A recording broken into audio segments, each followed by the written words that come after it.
There is a truth most people do not dare to face. You cannot live authentically if your life is still built out of roles that others want to see. Nietzsche would never ask you a gentle question like, "Who are you?" He would ask something far more ruthless. How many times have you betrayed your own nature just to be accepted? Modern humans carry a strange fear within them. They long to live authentically, yet they tremble before every authentic part of themselves. You may comfort yourself by saying that you are improving, maturing, or harmonizing. But Nietzsche would strip away those polished words and say it plainly. You have become so alienated from your own soul that you can no longer distinguish what is essence and what is performance. And there is no tragedy deeper than living an entire life behind a face the collective wants to see, then deceiving yourself into saying, "This is who I am." This video does not come to lull you with positivity. It comes to peel away every layer of disguise you have worn like armor. And if you have the courage to go all the way to the end, you will understand what Nietzsche meant to convey through his entire existential philosophy. Living authentically is not a beautiful option. It is the only task if you want to truly become yourself. This is how to be authentic. This is the only path no one else can walk for you. Number 1. Accept yourself as a whole, without rejecting any part. You cannot live authentically if every day you are secretly running away from yourself. This is what Nietzsche saw clearly in modern humans.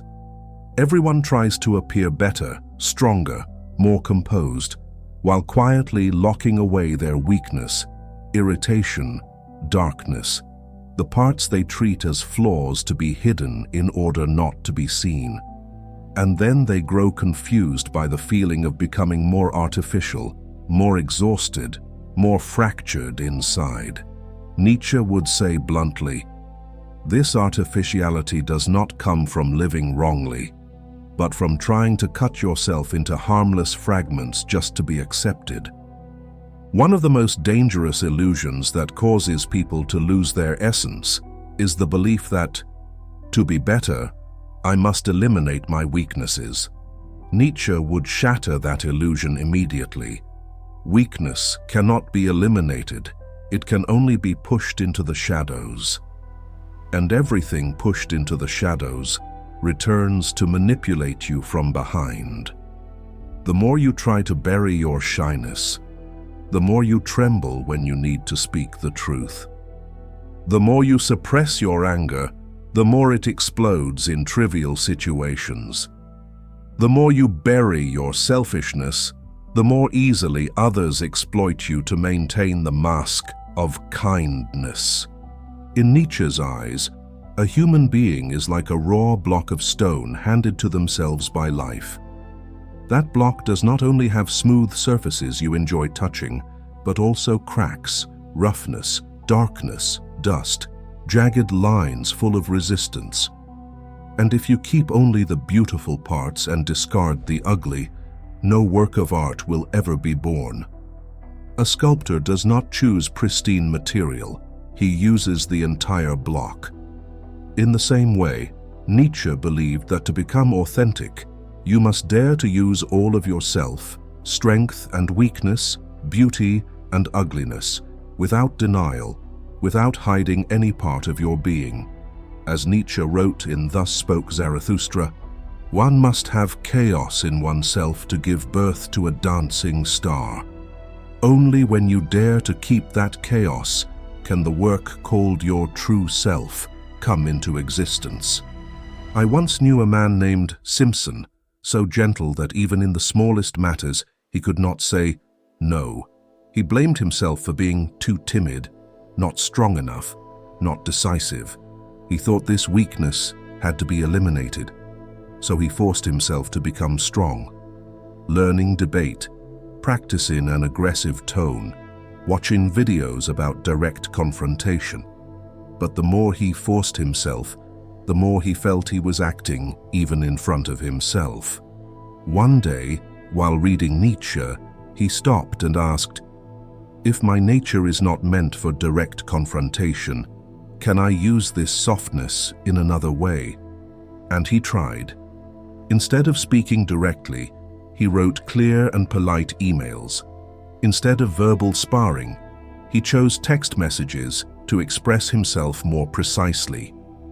Instead of seeing his sensitivity as a weakness, he turned it into a personal communication style. The result was that he not only resolved conflicts more effectively, but also lived more truthfully with himself. He did not become a strong version like others. He became strong in his own way. Nietzsche would look at that story and say, "That is what it means to accept yourself as a whole. Weakness does not need to be destroyed. It needs to be redefined. Darkness does not need to be denied. It needs to be listened to. You cannot become authentic by keeping only the parts you like. You become authentic only when you dare to face the parts you fear most within yourself. And instead of wanting to eliminate them, you learn to use them as material to shape your true being." If you want to begin living authentically in Nietzsche's sense, the first step is not to become better, stronger, or more perfect. The first step is this: stand in front of the mirror, remove every role, every borrowed moral standard, every version others want you to be, and ask a question as sharp as a blade. Among all parts of myself, which part am I still trying to deny? And when you dare to face that question, even if the answer makes you uncomfortable, that is the moment the authenticity Nietzsche spoke of begins, where a human being no longer chases approved images, but lives according to an untamed essence within. Living authentically is not becoming someone better in the eyes of the world, but becoming yourself in your own eyes. From here on, you no longer mold yourself to others' expectations, but begin sculpting yourself as a singular work of art. And that is when life returns, not fake, not forced, not fragmented, but whole, coherent, and entirely yours. Number 2, walk the path only you can walk. Listen to the inner voice. When you have dared to look at every part of yourself and use the entire raw block to carve your true being, Nietzsche brings you to a colder question. Having accepted all that you are, where will you go? Acceptance is only the foundation. The path you choose is the real shape of your life. And Nietzsche states plainly, you cannot live authentically if you are still walking a road chosen for you by others. He wrote the sentence, "Become who you are, in Thus Spoke Zarathustra." This is not an inspirational slogan. It is a verdict against all borrowed ways of living. To become yourself, you must leave the social tracks already laid out. Education, stable job, marriage, house. Nietzsche did not say these are wrong. He only pointed out that if you follow them merely for safety and applause, you are betraying your own essence. Nothing weakens a person faster than copying the life of the crowd. The crowd does not care who you are. It only needs you to be like them. But authenticity always lies in unmapped territory, where the inner voice is the only guide. In modern life, that voice is buried under comparison, deadlines, expectations, and the fear of being left behind. Yet Nietzsche believed that this voice never disappears. It is only compressed beneath what you think you must do to be legitimate. A viewer named Marla, 29 years old, wrote that she had a good job, a family proud of her, friends who saw her as a symbol of stability. Yet every night when alone, she felt a hollow space no one could touch. She used to love writing. But people told her writing could not support a life, that art was naive, that adulthood meant being practical. Marla listened, trading her dream for a job she did well, but did not love. One day, she read Nietzsche and encountered the line, "No one can build the bridge on which you must cross the river of life. No one but you alone." She burst into tears, not because the sentence was beautiful, but because she knew the bridge she was walking was not hers. She asked to reduce her working hours and began writing every morning. 6 months later, her first manuscript was published on a small platform. A year later, she became a main contributor, not because she followed her passion, but because she dared to listen to a voice buried for years. She was not born to copy someone else's life. Nietzsche would say that the moment Marla sat down and listened to that voice was the moment she began to live authentically. Not because of what she later achieved, but because she left a pre-assigned path to walk one only she could take. This journey is always hard. It is lonely, without guarantees, and demands total responsibility. But no authenticity is born from safety. In Greek mythology, Orpheus descends into the underworld to save Eurydice. Hades allows her return on one condition: he must not look back. But near the exit, out of fear and doubt, Orpheus turns his head, and Eurydice disappears forever. The story is a cruel metaphor. When following the inner voice, you must walk through darkness for a long stretch without validation from the crowd.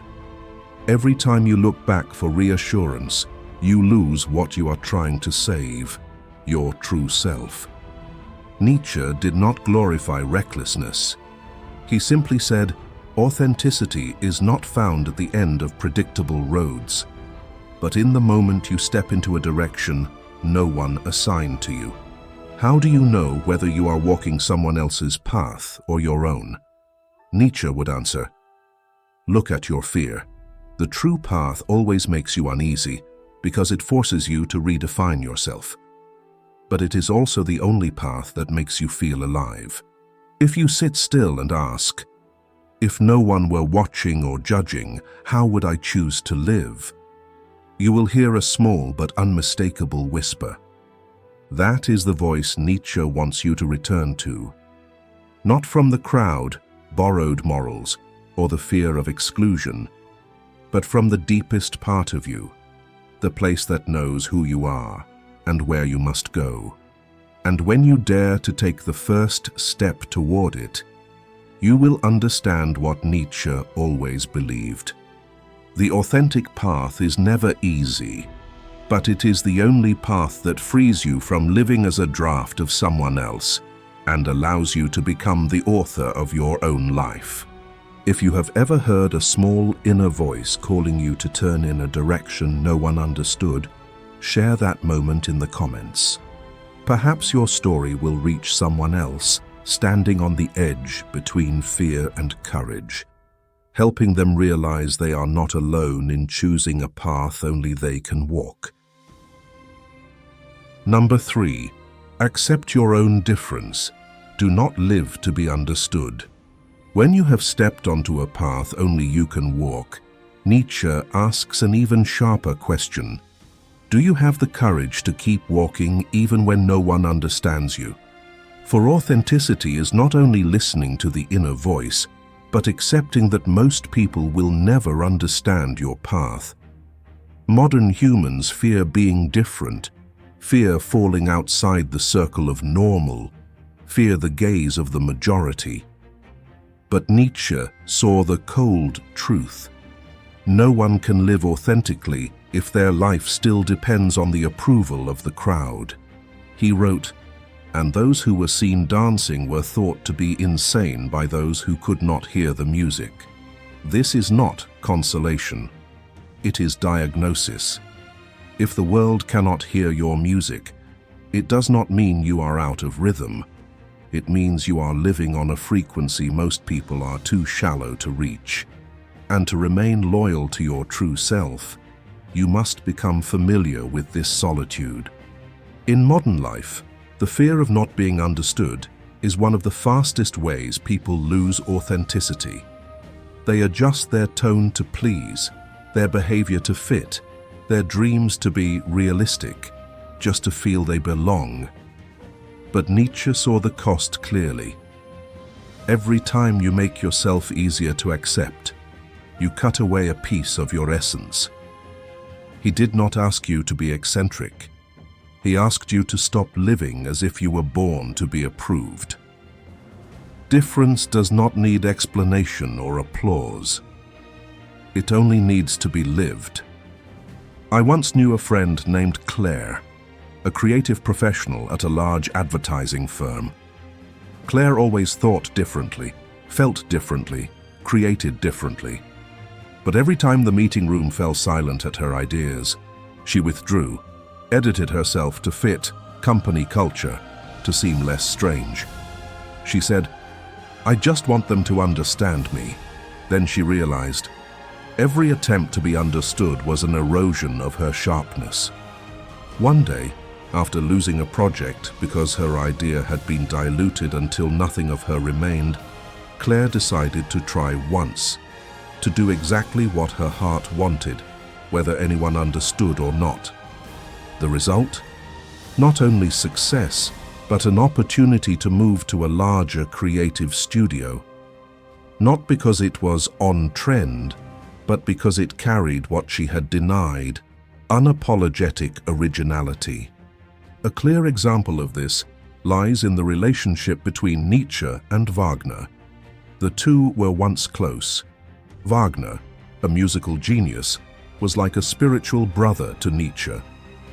But when Wagner returned to religion and grand classical ideals, while Nietzsche dismantled old values to build a new individual spirit, they had to part ways.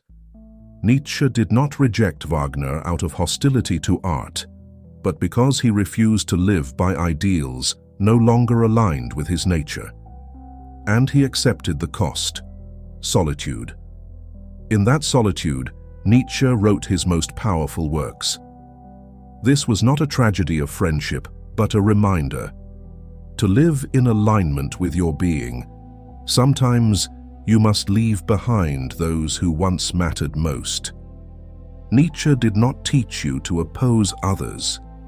He simply reminded you that others have their path, and you are not obligated to shrink yourself to fit their vision. You are not responsible for making everyone understand your depths. Authenticity is not persuading the world that you have value. Authenticity is refusing to distort yourself to fit their expectations. If you ask Nietzsche, "How do I know I have truly accepted my difference?" he would answer, "When others' lack of understanding no longer makes you change direction. That is the moment you stop living to be understood and start living to become the form your being demands, even if the journey comes with no applause. And if someone looks at you and calls you crazy simply because they cannot understand the path you walk, remember this: it does not prove you are wrong. It only shows the path was never meant for them, and that you are brave enough to continue forward according to a direction only you can sense, even while the world watches without understanding. Number 4. Obey only yourself. Transcend slave morality.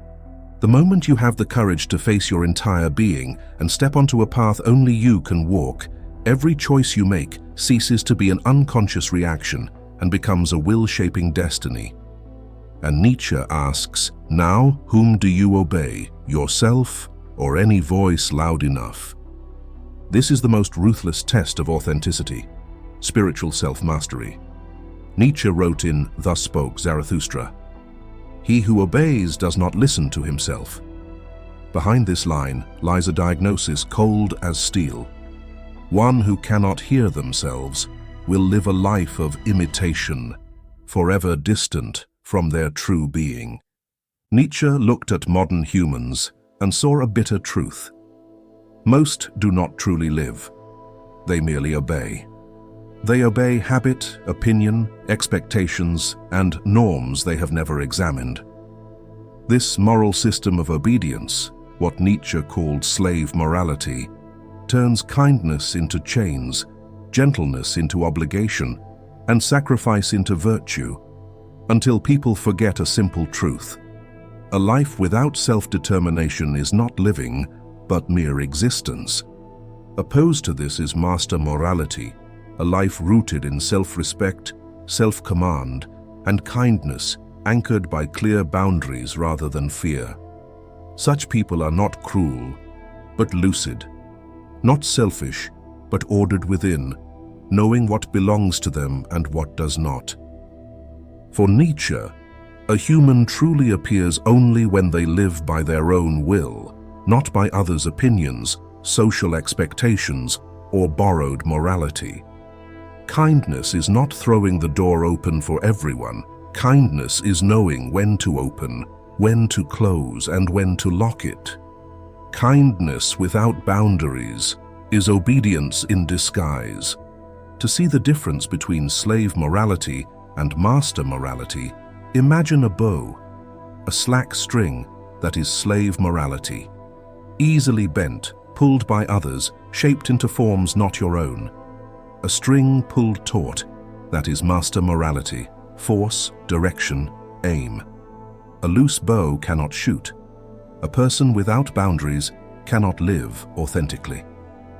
Nietzsche did not measure authenticity by goodness, but by the degree of power you have over your own life. Modern neuroscience even confirms what Nietzsche intuited. People who live to please others have overactive threat response systems. They experience displeasing someone as a real danger. They say yes when they want to say no, give beyond their limits, and self-adjust until they lose any sense of personal boundaries. The frightening part is that they believe this is kindness.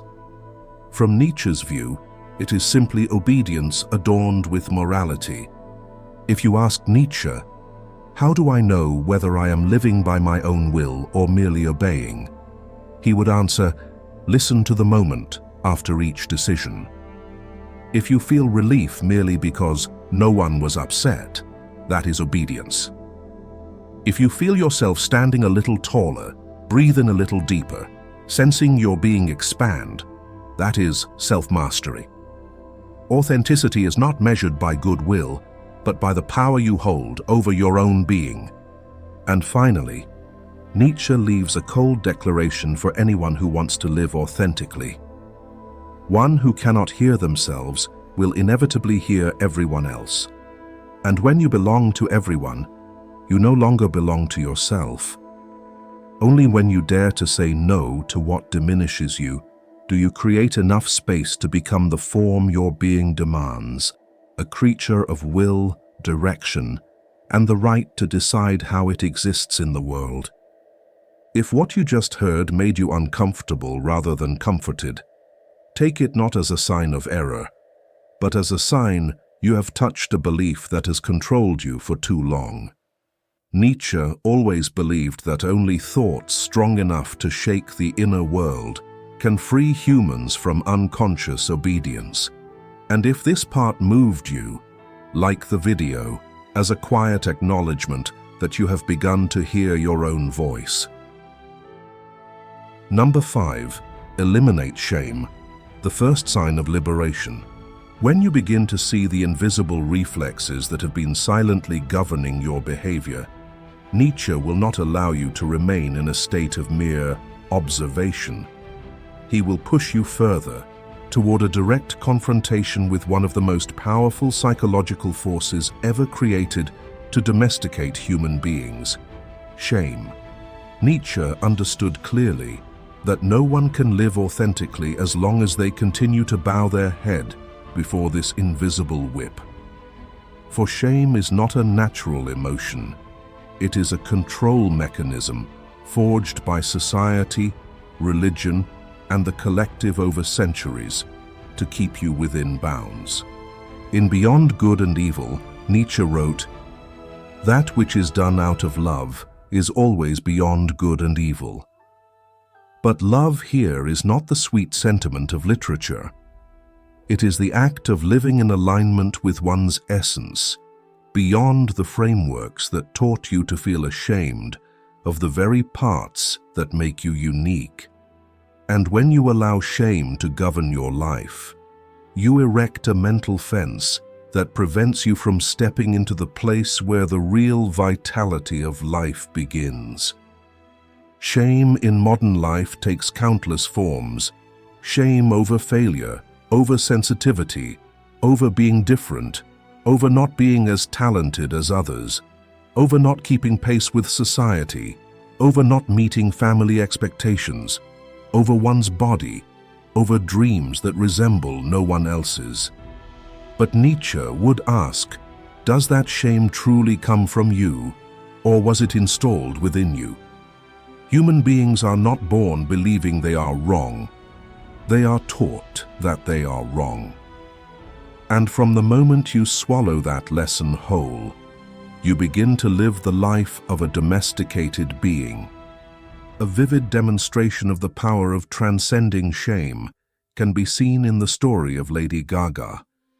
Before becoming a global icon, she was dismissed as too strange, not marketable, not cute like mainstream stars.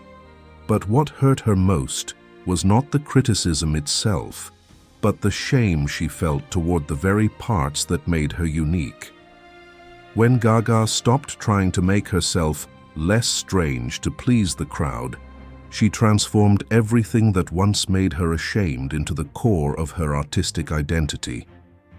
The unconventional outfits, the powerful, jagged voice, the blunt honesty about her being, all of these were once labeled wrong. But when she no longer bowed to shame, they became the signature that lifted her to the top. Nietzsche would look at this and say, freedom begins at the moment you no longer feel the need to ask permission to exist. And to see how shame operates in everyday life, imagine this image: a person who loves to sing, but whenever there is a chance to raise their voice at a family gathering, they immediately shrink back, laugh it off, and say, "I'm terrible at singing," even though their eyes still light up when music plays. They are not afraid of singing. They are afraid of being seen while living authentically. They are not afraid of missing a note. They are afraid of the moment others witness their unfiltered joy. And in such a small act, you can see the fierce battle between the instinct to live and shame, planted since childhood, playing out. Nietzsche would point to that moment and say, this is where human beings lose their true essence, not in grand decisions, but in small moments when they want to live authentically and do not dare. Nietzsche criticized traditional religion and rigid societies for using shame as a noose around the human neck. A person who feels ashamed is easier to control than a free one. A person who believes they are not good enough will always live by someone else's standards. A person who constantly bows before shame will never dare to live according to their true nature. For Nietzsche, the person who is not ashamed before themselves is the freest of all. Not a perfect person, but one who does not condemn the natural expression of their own being. One who dares to err. One who dares to be different. One who dares to speak. One who dares to reveal clumsiness, weakness, failure without blushing, but simply saying, "This too is me." Such a person cannot be domesticated. And if you were to ask Nietzsche, how do you overcome shame? He would not teach you rebellion or numbness. He would tell you to begin with a single question. What am I truly afraid of? Truly afraid of? other people's reactions, or the feeling that I am betraying myself. Shame makes you live like a thief of your own soul, always hiding, always afraid of being seen.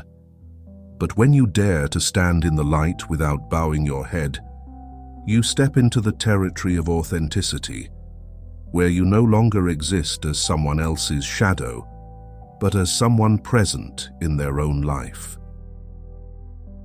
Number 6, forgive yourself, releasing the past to continue becoming. If you have ever wondered why you remain stuck in an old version of yourself, even as life repeatedly urges you forward, Nietzsche would answer with an uncomfortable truth. The strongest chains do not lie in what the world thinks of you, but in how you punish yourself for what has already passed. Human beings are not imprisoned by the mistakes they once made. They are imprisoned by the invisible judge within, the one who endlessly condemns an earlier version that lacked the understanding only time could provide. And Nietzsche knew that no one can live authentically if they continue to view the present through the harsh shadow of the past. In Thus Spoke Zarathustra, Nietzsche wrote, "One repays a teacher badly if one always remains nothing but a pupil." Here, the teacher is not only another person. Sometimes the past itself is your greatest teacher. But if you remain forever in the posture of a judged student, constantly bowing before old mistakes, you betray the very lessons life delivered through each stumble. Forgiving the past is not covering up error. It is being honest about the process of becoming, in which yesterday's missteps form the deeper ground for today's being. In the journey toward authentic living, the past is not an enemy. It is like a shadow that follows behind you. That shadow only becomes heavy when you drag it along as a sentence. Many people are not truly afraid of the future. They are afraid that yesterday will rise up and say, "I know who you are." Nietzsche would look directly at that fear and say, "The past does not need to be escaped. It needs to be released. Like an old suitcase filled with things you no longer use, it is heavy not because of value, but because you lack the courage to open it and let go of what no longer serves a purpose." I once heard the story of Elise, a woman who punished herself for 3 years over a relationship she had ruined. Though she had grown more mature, loved more healthily, and built clear boundaries, whenever someone came close, she immediately withdrew. She said, "I hurt someone once.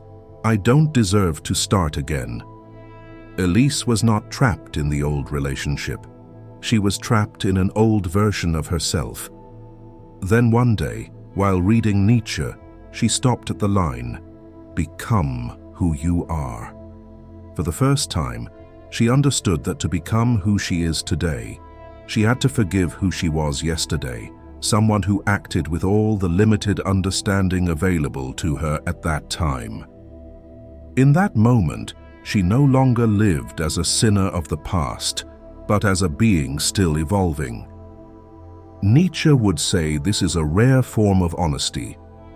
You cannot blame an earlier version of yourself for not knowing what only experience and time could teach. Many people think they are strong when they say, "I will never repeat that mistake." But in truth, they are only avoiding the act of looking themselves in the eye. Forgiveness is not about repeating the past.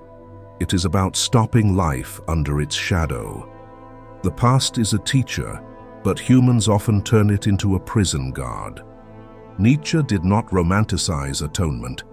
He asked only one thing: honesty with the rhythm of life's movement. No one is born with complete wisdom. No one passes through life without hurting someone along the way. No one enters love for the first time without clumsiness, deficiency, and ignorance. Human beings truly mature only when they understand that endlessly replaying old verdicts does not improve the present. It only drains the energy that could be used to become a new version. Forgiving yourself, therefore, is not a gentle gesture. It is a declaration of courage. It requires you to look at wounds without avoidance, to look at mistakes without crucifying yourself, to look at the past without stepping back into it. Forgiveness is not a whisper. It is like an old wooden door being pulled open after many years. The creak is uncomfortable, but beyond it lies open space. If tomorrow you want to become more deeply yourself than you are today, Nietzsche will force you to confront a question cold as steel. Are you still imprisoning the old version, or have you matured enough to open the door and let it walk free? Only when the past is released does the rest of you gain space to be born, stronger, clearer, freer, and wide enough to sustain the journey of becoming yourself in full.